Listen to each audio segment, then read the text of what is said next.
Hi everyone, welcome back to the channel. Today I'm going to be giving you a very quick and informal tour of our garden in late October. We just had our first frost for the fall 2 days ago, so today's kind of going to be a tour of like what died and what made it through. We did have a very interesting situation with the frost because it barely hit 32 degrees and I think it probably only froze for like an hour, so it was a super light frost. And I've noticed that there are some things that are frost tender where like only half the plant has died, so it's kind of interesting and it really gives you a good idea of what things are the most sensitive to the frost. And we also still have a lot of fall crops in the garden, which of course are thriving and they'll be good for quite a few months, so those are still growing and I'll be showing you the progress on those things in the garden.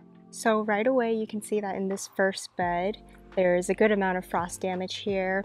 This one's definitely looking a lot rougher than a lot of the other beds. I had a lot of basil that is definitely very frost tender, so a lot of that is looking very dead.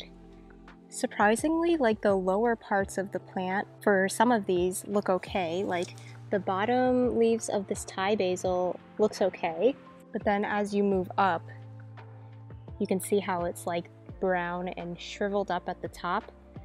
So it's really interesting because clearly the frost came in and it kind of like settles on the plants and the tops of them get hit a little harder. But I have some things that are very frost tender where the base of the plant looks okay. So it might keep hanging on for another week. Not that we're really going to be picking much off of it. And we are going to have another freeze next week that's going to get a little bit colder. But it's just interesting to see how like half the plant is dead and half of it survived. I have some borage here and it doesn't really look like it's been affected at all, and I didn't know that borage was a little bit frost hardy. I don't know to what degree, but it's looking very green. It doesn't look like it was affected at all. And then I also have some sweet alyssum at the edge of this bed, and this is a cold hardy flower because it's in the brassica family. So it's a great thing to plant in the spring and fall. I've had this here since the spring and it has lasted all summer and is still blooming throughout the fall, so that's really nice. Here's some basil on the other side of the bed that is looking a lot rougher. And also my chayote plant is not looking very good. A lot of the leaves are brown and shriveled up now. The vines still look pretty green, but one of you did suggest that I like mulch around the plant. I didn't realize that chayote squash is perennial up to like zone 7 or 8. We're in zone 7A, so we're probably like right on the border, so maybe if I mulch around the plant, maybe it'll survive, and if it makes it through till the spring, I am going to be moving it to one of our cattle panel trellises since it does get a lot larger than I was expecting. The next bed is looking really good. I think everything we have in here is cold hardy. Our daikon radishes are doing amazing right now, and we are going to be harvesting some of that very soon. I can't believe how big they've gotten this year. It's definitely the best daikon radish we've ever grown. Pretty much as big as if you went to the Asian grocery store, so that's great. I haven't been eating the greens anymore though because they are really infested with aphids, so it's really disgusting. You can kind of see the aphids on the undersides of the leaves here, and that's why I'm having just like a little bit of yellowing. And then I have my tatsoi here, which I think I'm gonna start harvesting the outer leaves maybe and let the inner rosettes keep going until the winter.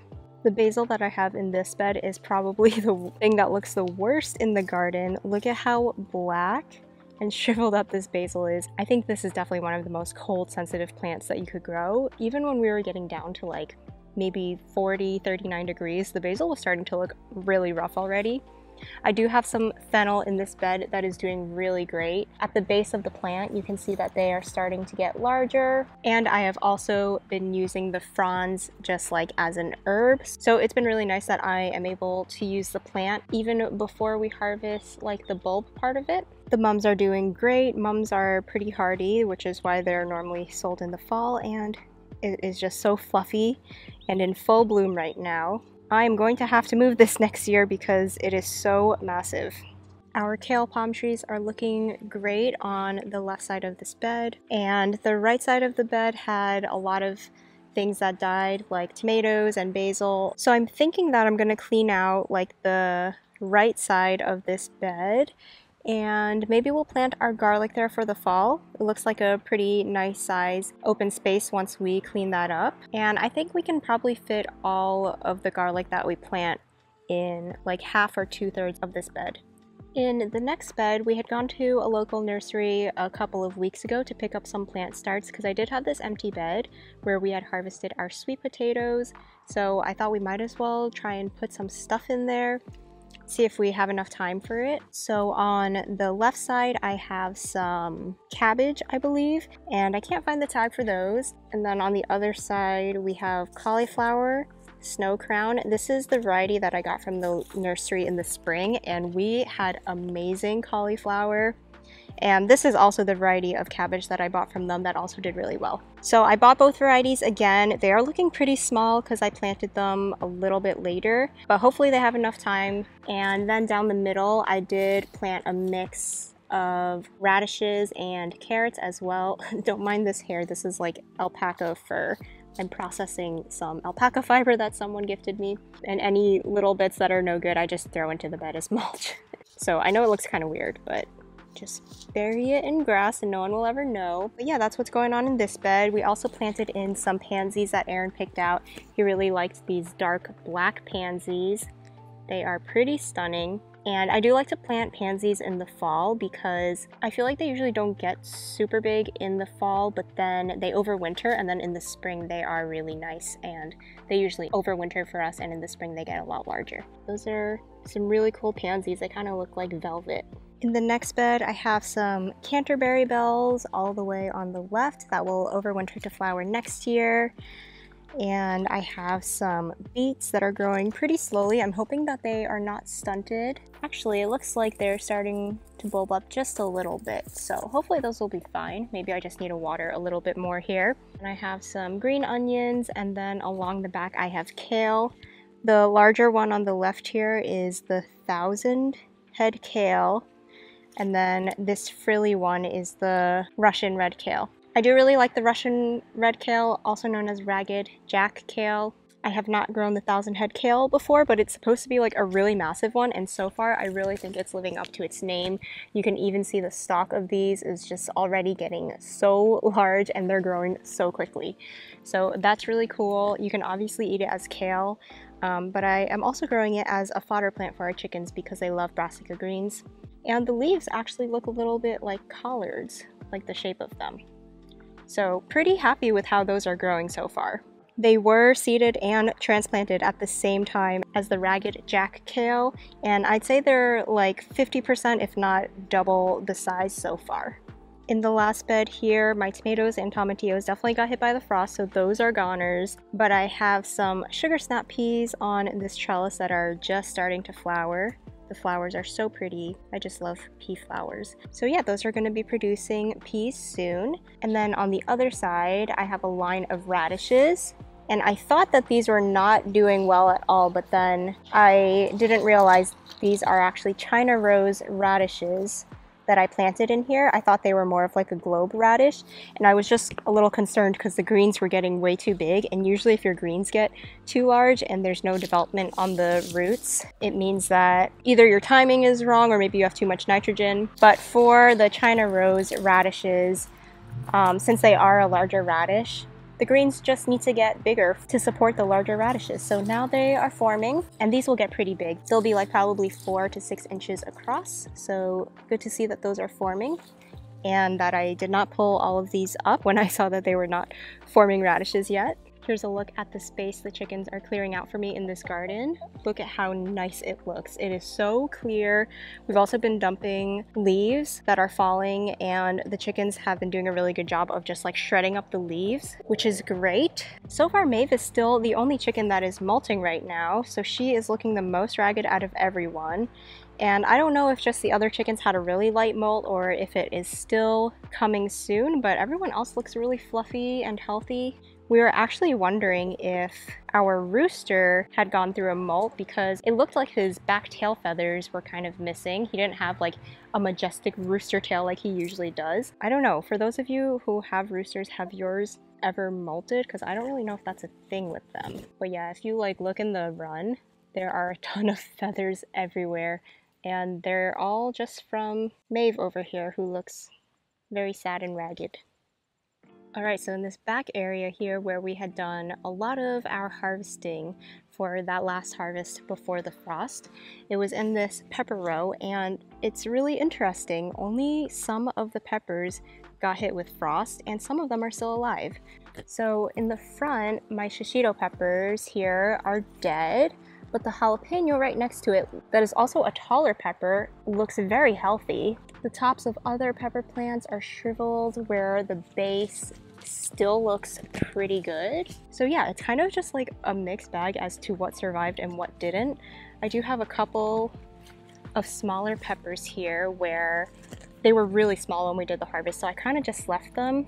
But this plant had actually survived, so I'm really happy because that means that these couple of peppers have another maybe like 5 or 6 days to get larger before our next harder frost. Yeah, just kind of like an interesting situation where only half the plants died. It's very odd. Maybe like these peppers are a little bit more protected somehow because of their location or something. That's also why I leave the plants intact, even if there's a frost warning issued, just in case like they don't die. You can always just like buy them a little bit more time and leave the plants there until they for sure get killed off. My zinnias here are looking a little rough, like they've had a little bit of frost damage, but the plants actually are still alive. Like the stems of the plants are still green. And then my straw flowers still look really great because straw flowers are pretty hardy up till like zone 7, I believe. So maybe these will come back next year. It would be cool if they came back because I do really like straw flowers. This back area is looking okay. In this first patch, we had some pretty poor germination on the lettuce that we seeded, or maybe they came up and I didn't water them so they died. So it's looking a little patchy here, but towards the back it's looking a lot better and more full. I have some bok choy in the middle that is almost getting to a good size to harvest. Then I also have some radishes here, and then on the other side I think these are tokanashi turnips. Maybe some other kind of root vegetable. Still trying to catch the vole that is loose in the garden. No luck yet, but it's been eating some of my bok choy and like pulling out the plants. But hopefully we can catch it soon. And then lastly, this is my brassica row, which has been growing really nicely, at least like the first half of the bed. Back half is not doing that well. But in the front here, I have a few Brussels sprouts plants that are looking really nice and big. And I think I transplanted these guys in August or maybe September. So they've been here quite a bit. And I feel like you can see the beginnings of Brussels sprouts in the little like elbows or armpits of the plant here. So that's pretty cool. Yeah, they're looking really good. I have about 5 of those plants, and I've never successfully grown Brussels sprouts yet, so maybe this will be the year. I'm hoping. And then the next batch of plants are my cauliflower, also looking really nice and big, but the leaves are pretty holey because I haven't really been doing a good job of holding the frost fabric down that I usually cover this with. It keeps getting blown up by the wind. So the butterflies get in and then they lay the eggs, and the leaves are pretty holey, but hopefully they'll still grow okay. I have some really pretty red cabbage here. And I am kind of sad because all the plants in the back are my green magic broccoli, and I probably shouldn't have planted them in the back area of this bed because I did have some trouble with my plants just being really small in this back area, either due to shade or maybe the soil isn't as good in the back or they don't get as much water. I'm not sure what it is, but the plants are looking a little bit smaller than they usually are. So I'm kind of disappointed about that because I really do like this broccoli and I really like broccoli in general, so it would have been nice if these plants had done better, and maybe they would have if I planted them in the front of the bed, but oh well, we'll see if they still produce a broccoli head. In my experience, they usually do produce a head even if it's a little smaller and even if the plant is a little smaller, so this will really put this variety to the test since the plants are not looking the best. We'll see if it can still produce a head.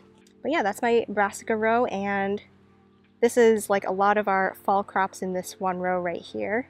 And they're just growing really quickly. It's nice to see some quick progress on these guys. So that's it for this month's garden tour, and now that we have had our frost and some stuff has died off, we're going to start cleaning out some of those beds. And the last thing we have to plant for the year is our garlic. So that's going to be coming up really soon, and we're also going to start harvesting a lot of our fall veggies as well. So I hope you enjoyed this video. Thank you so much for watching, and I'll see you again in the next one.